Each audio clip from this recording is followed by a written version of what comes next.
రాష్ట్ర వ్యాప్తంగా ఉన్న జిన్నింగ్ మిల్లులలో పత్తి కొనుగోలు నిలిచిపోయాయి. సీసీఐ నిబంధనలతో మంచిర్యాల జిల్లాలోని జిన్నింగ్ మిల్లుల్లో కొనుగోలు నిలిపివేసింది మిల్లు యాజమాన్యం. మరిన్ని వివరాలు సాగర్ అందిస్తారు.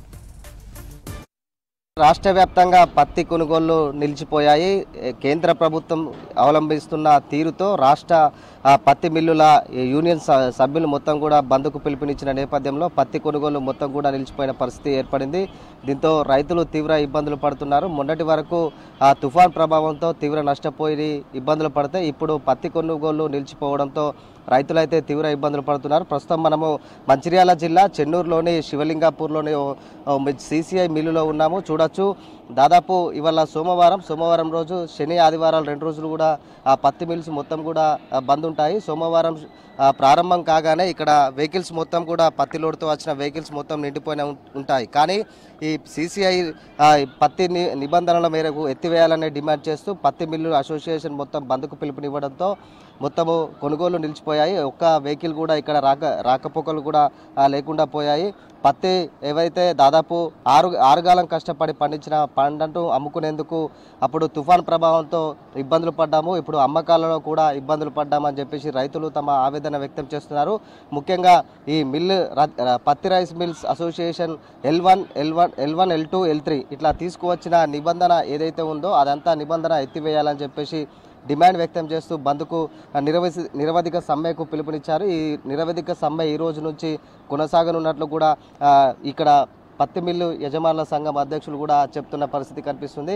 అసలు L1, L2, L3 అంటే ఏంటంటే మీకు పూర్తిగా వివరించే ప్రయత్నం చేస్తాను. L1, L2 అంటే దాదాపు ఎగ్జాంపుల్గా ఇప్పుడు మంచిర్యాల జిల్లాలో మొత్తము 11 సీసీఐ పత్తి కొనుగోలు కేంద్రాలు ఉన్నాయి. ఇందులో ఇప్పుడు ప్రజెంట్ ఒకటి మాత్రమే ప్రారంభోత్సవం చేసుకొని ఇప్పుడు చెన్నూరులోని శివలింగపూర్లో ఉన్నటువంటి పత్తి మిల్లు గత వారం నుంచి కొనుగోలు ప్రక్రియ కొనసాగుతుంది. కానీ ఇది ఇప్పుడు ఈ పరిధి మొత్తం కూడా L2 పరిధిలోకి వస్తుంది. ఈ మిల్లు ఆ L2 నుంచి ఇప్పుడు ఆ కొనుగోలు అయితే జరుపుతూ ఉంది.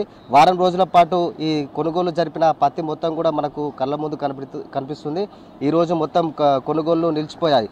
ఇట్లా ఓవరాల్గా ఈ 10-11 ఏవైతే రైస్ మిల్స్ ఉన్నాయో ఇటు రాష్ట్ర ప్రభుత్వం కేంద్ర ప్రభుత్వం ఒక నెంబరింగ్ అనేది ఇస్తుంది. L1, L2, L3 ఇట్లా నెంబర్స్ ఇస్తుంది. ఇట్లా డివైడ్ చేసి గ్రేడ్ల వారీగా ఇచ్చిన నెంబర్ల ఆధారంగా ఈ పత్తి రైతులు వివిధ పత్తి ఏదైతే L1, L2కి సీరియల్ నెంబర్ ఇచ్చారో వాటికి మాత్రమే ఈ పత్తిని వీళ్ళు రైతులు అమ్ముకోవాల్సిన పరిస్థితి వస్తుంది. అట్లా ఈ L1, L2కే మొదటి ప్రాధాన్యత ఎందుకు, మిగతా మిల్లులు మొత్తం కూడా 11 కూడా ఉన్నాయి.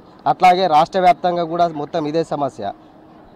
మొదటి ప్రాధాన్యత L1, L2లకే పత్తి కేటాయిస్తే మిగతా మిల్లులందరూ కూడా నష్టపోయే ప్రమాదం ఉంది, చాలా నష్టాలు వాటిలో ప్రమాదం ఉందని చెప్పేసి వీళ్ళు గుర్తించి ముందస్తుగా బంద్కు పిలుపునిచ్చారు. ఈ నేపథ్యంలో ఈ L1, L2 అనేటి ఇంపార్టెన్స్గా, ఎందుకంటే L1 ఎవరైతే ప్రభుత్వం నిర్ధారించినా అక్కడనే అమ్మకాలు కొనుగోలు జరపాలని చెప్పేసి ఏదైతే నిబంధన ఇస్తుందో అప్పుడు ఏం చేస్తారంటే పత్తి రైతులు మొత్తం L1 పత్తి కొనుగోలు కేంద్రానికి తీసుకువెళ్తూ ఉంటారు. అట్లా తీసుకువెళ్ళే టైంలో మొట్టమొదటిసారిగా నాణ్యమైన పత్తి మాత్రమే L1కి చేరుతుంది, L2కి చేరుతుంది, L3కి చేరుతుంది.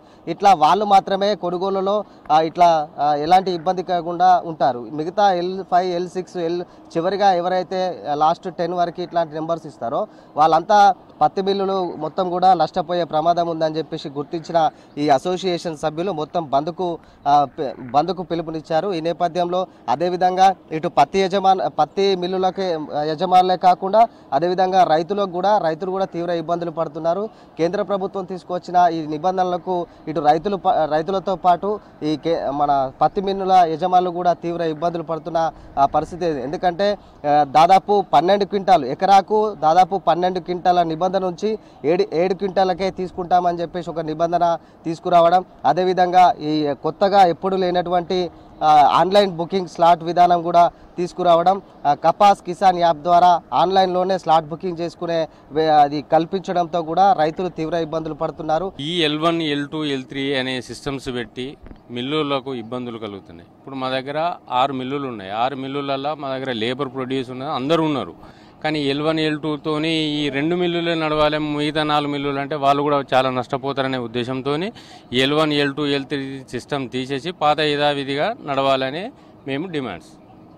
ఇంకోటి ఈ స్లాట్ బుక్తో కూడా ఇబ్బందులు జరుగుతున్నాయి. లాస్ట్ ఇయర్ 12 క్వింటాలు ఉంటే ఇప్పుడు 7 క్వింటాల్స్ చేసిండు. దాంతో కూడా రైతులు ఇబ్బంది పాలవుతున్నారు. ఒక్కొక్కరు 10 క్వింటాలు తీసుకొని వస్తే 2 సార్లు కాంట పెట్టవలసి వస్తుంది. ఇంతకుముందు 12 క్వింటాలు ఉంటే ఒకసారి కాంట అయ్యేది, ఇప్పుడు 2 సార్లు కాంట పెట్టాలని సమయం కూడా వేస్ట్ అవుతుంది. ఈ స్లాట్ బుకింగ్ అనేది చాలామందికి అవగాహన లేదు, దాని ద్వారా కూడా ఇబ్బందులు పడుతున్నారు.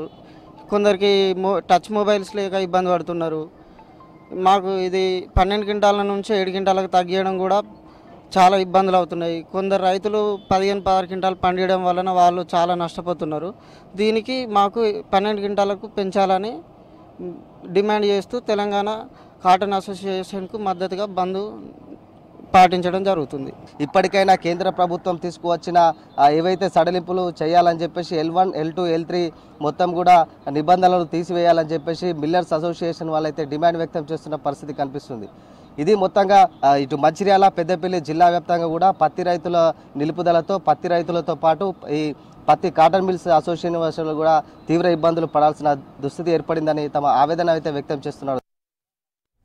కరీంనగర్ జిల్లాలోని జమ్మికుంట, కరీంనగర్ వ్యవసాయ మార్కెట్లలోనూ పత్తి కొనుగోళ్లు నిలిచిపోయాయి. Telangana cotton millers and traders welfare associations ఆధ్వర్యంలో కొనుగోళ్లను బంద్ చేశారు. మార్కెట్ బంద్ విషయం తెలియక కొంతమంది రైతులు మార్కెట్కు పత్తిని తీసుకొచ్చారు. వెలవెలబోతున్న పత్తి మార్కెట్లను చూసి నిరాశ చెందారు. అటు నిబంధనలు ఎత్తివేసే వరకు మిల్లులు ఓపెన్ చేయబోమని తెలిపారు మిల్లు ఓనర్లు. ఉమ్మడి కరీంనగర్ జిల్లాలో కాటన్ మిల్లుల బంద్పై మరింత సమాచారాన్ని వెంకటేష్ అందిస్తారు.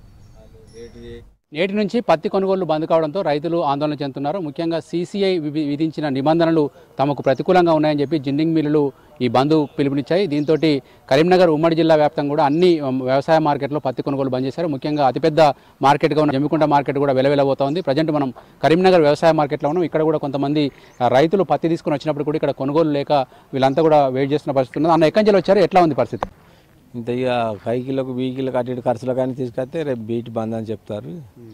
ఆడేసి వెళ్ళిపోతాం. ఓకే, ఇవాళ చిరపోతున్నా నిన్న చిరా ఇవాళ మీకు తెలియదు బంద్ ఉన్నదని? తెలియదు. నిన్న ఆదివారంగా ఇవాళ సోమవారం బంద్ ఉంటుంది, సాధి ఉంటుందని అనుకున్నాం. అట్లా ఇక మాకు సెల్లులు అవన్నీ చూస్తాం, మాకు పెద్ద చదువుకున్నారు అట్లా. అడిగితే ఏమంటున్నారు? బంద్ ఎందుకు అంటున్నారు? మిల్లుల కోసం బంద్ అని అంటారు. మిల్లులే బంద్ పెట్టినాయి అని చెప్పుకుంటారు. మన కరీంనగర్ జిల్లాలో పత్తి వరి తర్వాత అత్యధికంగా పత్తి పడుతుంది. మీకు ఎట్లా ఉంది సార్, దిగుబడి ఎట్లా ఉంది? మీకున్న కావాలని అనుకున్నంత దిగుబడి వచ్చిందా? అనుకున్నంత దిగుబడి వచ్చలేదు. వర్షాలు కొట్టినాయి, బాగా నష్టాలు ఉన్నాయి. ఇక పత్తి ఒక్క బత్త వేసుకొని వచ్చినా ఒక్క బత్త కూడా కొనడం అంటారు. ఇప్పుడు మిల్లు బంద్ అంటారు. ఇక మధ్య మళ్ళీ తీసుకొని పోవడం ఎప్పుడు ఇంటికి ఇక లేచిపోతాం. ఇక మళ్ళీ వేసుకపోతే మళ్ళీ కిరాయిలేక ఇక నడవదు. కిరాయిలు పెట్టుడు అటువంటి ఇటు ఇవరకే లాసు. ఇంత ఒక్క మనిషి 10 కిలోలు ఏడతలేరు. వాళ్ళకు 300 కూలి, ఆటోలు ఎక్కించుకపోవాలి. వాళ్ళకు మంచిళ్ళు తాగే మంచిళ్ళు ఫిల్టర్లు ఇల్లు పోయాలి. అన్నీ అట్లా ఉన్నాయి రైతు. ఓకే, మీరు ఎక్కడి నుంచి వచ్చారు? ఏం పేరు నీ పేరు? నా పేరు మొండే. ఎన్ని ఎకరాలు పెట్టినావు పత్తి? 30 గుంటలు. ఎంత వెళ్ళింది? అనుకున్నంత వెళ్ళిందా? వెళ్ళలే. ఏది 2 సార్లు ఏడితే 2 బత్తాలు వెళ్ళి. ఓకే, ఎందుకుందా బంధు? ఏమో నాకు తెలియదు సార్. ఏం ఫోన్ చేసిన మొన్న, ఫోన్ చేస్తే తీసుకొచ్చుకో సోమవారం అని అన్నాడు. తీసుకొచ్చిన ఇడికి వచ్చిన వాళ్ళు బంద్ అనబట్టి. ఇప్పుడు ఏంది మీకు పత్తి ఒక ఎకరానికి ఎంత పెట్టుబడి అవుతుంది? ఎకరానికి మంచిగానే వస్తుంది, ఓ 10,000 దాకా పెట్టుబడి. ఎక్కువ వస్తుంది. ఎన్ని క్వింటాలు రావాలి? ఎన్ని క్వింటాలు వచ్చింది సార్ పంట ఏది? ఎకరానికి 12 క్వింటాలు వెళ్ళాలి, వెళ్ళలేదు. 4 క్వింటాల్లో 6 క్వింటాల్లే, 6-7 క్వింటాలు అది మంచిగా పడితే అంతే, ఎక్కువ వెళ్ళదు. ఓకే, ఇప్పుడు ఆటో కిరాయి తీసుకొని కొత్తపల్లి నుంచి చేసుకొచ్చినావు కదా, ఇప్పుడు మరి బంద్ అంటారు, ఏం చేస్తావు ఇప్పుడు? ఇన్ని వేయమంటాడు సాగు. పోతుంది. ఎట్లా ఉంటుందమ్మా మీ పత్తి రైతులకు కష్టం? ఏమేమి పెట్టుబడులు పెట్టాల్సి వస్తుంది పత్తికి? మేలే 60,000 దాకా అయినాయి. కైకిళ్ళు బాగానే ఒక మనిషికి 400-300 వేసి కల్పించినాం సారు. ఫస్ట్ గిది వెళ్ళింది, 2 బస్తాలు వెళ్ళినాయి. మొత్తంగా రైతులైతే ఈరోజు బంద్ ఉంటుందనే విషయం తెలియక కొంతమంది 1-2 రైతులైతే పత్తి తీసుకొని మార్కెట్కి వచ్చారు. కానీ నిజానికి కరీంనగర్ మార్కెట్లో ఒక్క రైతు కూడా మిగతా వాళ్ళు రాలేదు. ఇక్కడ చూడవచ్చు మనకు పెద్ద ఎత్తున కూడా పత్తితోటి నిండిపోవాల్సిన మార్కెట్ యార్డ్ కూడా వెలవెలబోతా ఉంది. నిజానికి జిన్నింగ్ మిల్లపై పెట్టిన ఆంక్షలను ఏవైతే గ్రేడింగ్లో L1, L2, L3 గ్రేడింగ్లతో పాటు సీసీఐ తెచ్చిన యాప్ నిబంధనలు తమకు ప్రతికూలంగా ఉన్నాయని చెప్పి వాళ్ళు ఆరోపిస్తూ ఉన్నారు. వీటిని ఎత్తేయాలని చెప్పి డిమాండ్ చేస్తున్నారు. కరీంనగర్ ఉమ్మడి జిల్లాలో కనుక తీసుకుంటే దాదాపు 3.5 లక్షల ఎకరాల్లో పత్తి దిగుబడి వస్తుందని ఆశిస్తూ ఉన్నారు. దాదాపు 50,000 ఎకరాల్లో ఓన్లీ కరీంనగర్ జిల్లాలోనే పత్తి పండించారు. కానీ ఇప్పటివరకు కేవలం 6,000 క్వింటాల పత్తి మాత్రమే రైతుల నుంచి సీసీఐ కొనుగోలు చేసింది. చాలా వరకు కూడా తేమ శాతం కావచ్చు, మొన్నటి వరకు పడిన వర్షాలు కావచ్చు, చాలా వరకు పత్తి రైతులకు నష్టం వాటిల్లింది.